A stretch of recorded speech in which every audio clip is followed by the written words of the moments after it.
নমস্কার বন্ধুরা, কেমন আছেন সবাই? আমরা ভালো আছি, আশা করছি আপনারাও ভালো আছেন। রন্ধনে শাশুড়ি বৌমার বন্ধন পরিবারে আপনাদের আরও একবার স্বাগত জানাই। আজকে বাড়িতে কাতলা মাছ এনেছিল অল্প করে, তা ভাবলাম কাতলা মাছ আলু দিয়ে একটা হালকা করে কারি করব। যেভাবে ঘরোয়া বানাই সেইভাবেই করব। তা আপনাদের সাথে ভাবলাম একটু শেয়ার করি রান্নাটা। তাই প্রথমেই কড়াইয়ে সর্ষের তেল দিয়ে তেলটা ভালো করে গরম করে নিয়েছি। আর এদিকে মাছগুলো ভালো করে ধুয়ে পরিষ্কার করে লবণ হলুদ মাখিয়ে নিয়েছি। এবার আমরা মাছগুলো তেলের মধ্যে ছেড়ে ভেজে নেব ভালো করে।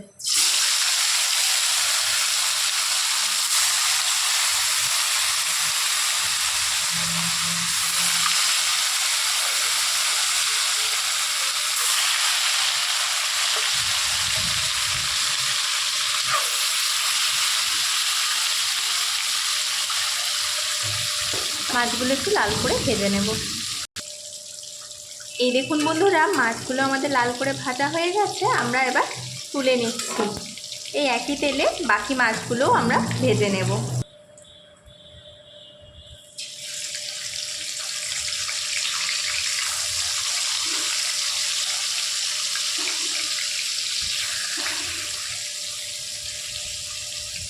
এই একই তেলে এই মাছ কটাও ভেজে নেব আমরা একইভাবে লাল লাল করে।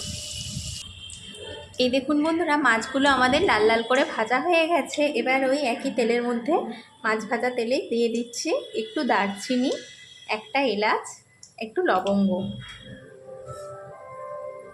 দিচ্ছি, দুটো তেজপাতা, একটু গোটা জিরে আর দুটো শুকনো লঙ্কা। একটা হালকা তেলের মধ্যে নাড়াচাড়া করে একটু গন্ধটা বেরোলেই গোটা গরম মশলা আর গোটা জিরে ফ্লেভারটা তেলের মধ্যে মিশে গেলে এর মধ্যে দিয়ে দেবো আমরা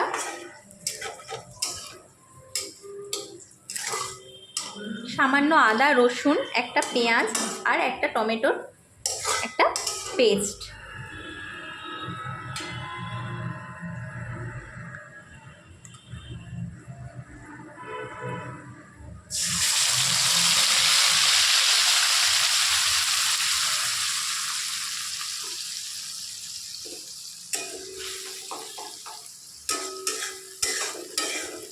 বাটা মশলাটা আমরা দিয়ে দিলাম। এবার মিক্সিং জারটা ধুয়ে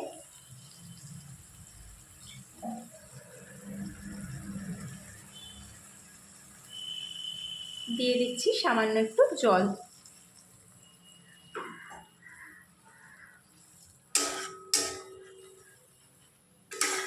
এবার আমরা এটা তেলের মধ্যে ভালো করে নেড়ে চেড়ে আদা রসুন পেঁয়াজের কাঁচা গন্ধটা যাওয়া অবধি একটু অপেক্ষা করব। যারা কাঁচা লঙ্কা দেন না, শুকনো লঙ্কা ব্যবহার করেন, তারা বাটাটার মধ্যে কাঁচা লঙ্কা দেওয়ার দরকার নেই, তারা শুকনো লঙ্কার গুঁড়ো ব্যবহার করতে পারেন। আমাদের যেহেতু গুঁড়ো লঙ্কা খাওয়া হয় না, কাঁচা লঙ্কাই বাটা দেওয়া হয় সব তরকারিতে, ওই জন্য আমরা আদা রসুনের সাথে একটা কাঁচা লঙ্কা বেটে নিয়েছি। তবে কাঁচা লঙ্কা বাটার টেস্টটা তরকারিতে একটু ভালো লাগে বেশি। এই দেখুন বন্ধুরা, মশলাটা তেলের মধ্যে নেড়ে নিয়ে গন্ধটা চলে গেছে। এবার আমরা এর মধ্যে দিয়ে দেব খুব সামান্য হাফ চামচ মতো হলুদের গুঁড়ো, দিয়ে দেব হাফ চামচের একটু বেশি কাশ্মীরি লঙ্কার গুঁড়ো, দিয়ে দেব সামান্য একটু জিরে গুঁড়ো, আর দেব সামান্য একটু ধনের গুঁড়ো। এবার আমরা গুঁড়ো মশলাটা এর সাথে ভালোভাবে মিশিয়ে মশলাটা ভালো করে তেলের মধ্যে কষিয়ে নেবো যতক্ষণ না মশলার কাঁচা গন্ধটা চলে যাচ্ছে আর মশলাটি থেকে তেল ছাড়তে লেগেছে।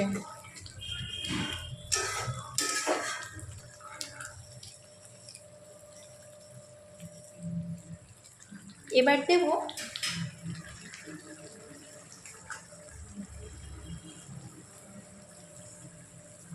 সামান্য চিনি,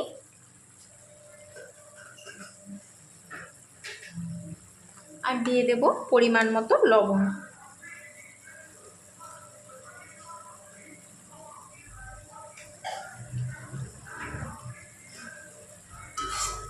লবণ চিনিটা আপনারা আপনাদের টেস্ট অনুযায়ী দিয়ে দেবেন। সবার বাড়িতে তো সমান পরিমাণ খায় না, যে যেমন পছন্দ করেন সেভাবে দিয়ে নেবেন। এবার মশলাটা আমরা ভালো করে কষিয়ে নেব।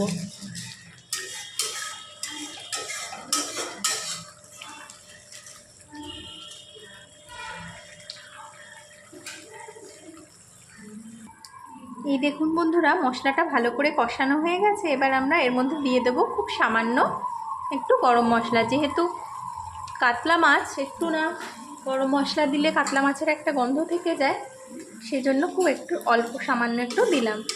আপনারা যারা রান্না হয়ে যাওয়ার পরে দেন তারা সেভাবেই দেবেন। আমাদের বাড়িতে যেহেতু পছন্দ করে না গন্ধটা, ওই জন্য আমি আগেই দিয়ে নিই, তাতে ফ্লেভারটা হয় কিন্তু গন্ধটা অত লাগে না খাবার সময়।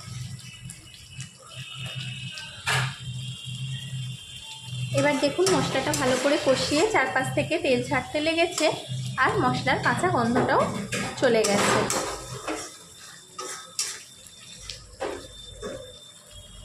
এখন আমরা সিদ্ধ করে রাখা আলুটা বড় বড় করে কেটে নিয়েছি, সেটা এই মশলার মধ্যে দিয়ে দেব।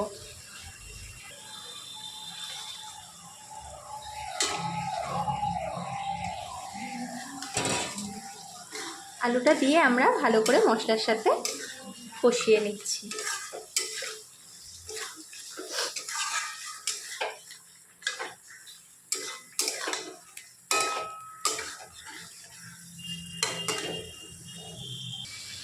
এই দেখুন বন্ধুরা, আলুটা মশলার সাথে ভালো করে কষানো হয়ে গেছে। এবার আমরা দিয়ে দেব পরিমাণ মতো জল। যেহেতু এটা কারি, তাই একটু গায়ে গায়ে হবে। সিদ্ধ করে রাখা আলু বলে সিদ্ধ হওয়ার জন্য বেশি জল দিতে হবে না, সামান্য পরিমাণ জল আমরা দিয়ে দেব।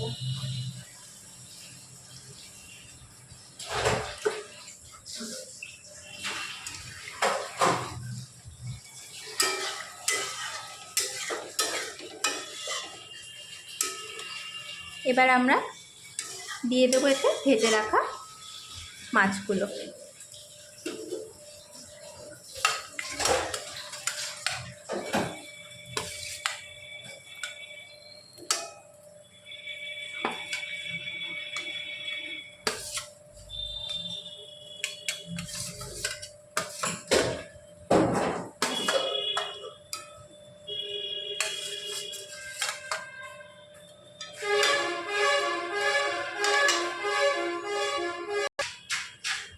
মাছগুলো ঝোলের মধ্যে দিয়ে হালকা হাতে নাড়াচাড়া করে দিয়ে এবার আমরা মিনিট 10 জন্য ঢাকা দিয়ে দেব। আসুন 10 মিনিট পরে আমরা আসুন বন্ধুরা, দেখি আমাদের রান্নাটা কত দূর হলো।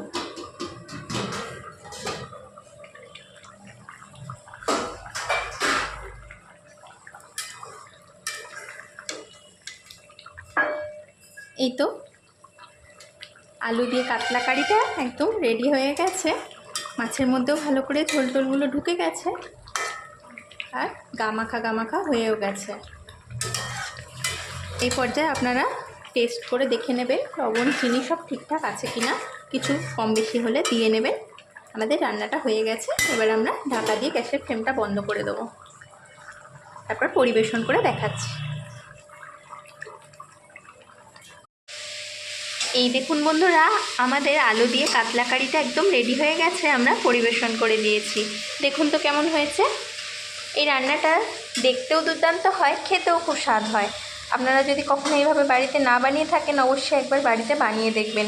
কাতলা মাছের যে একটা গন্ধ হয় সেটা লাগে না, কিন্তু খেতে খুব টেস্টি লাগে। এইভাবে আলু দিয়ে একবার কষা কষা করে দেখবেন, সত্যি খুব ভালো লাগে গরম ভাতের সাথে।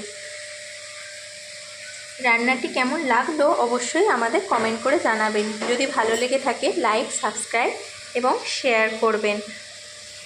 ফেসবুকে আমাদের পেজটিকেও অবশ্যই ফলো করে নেবেন।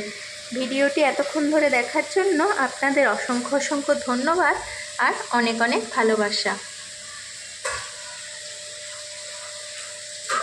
আজ তাহলে আসে, আবার দেখা হবে অন্য কোনো দিন অন্য কোনো নতুন রেসিপি নিয়ে।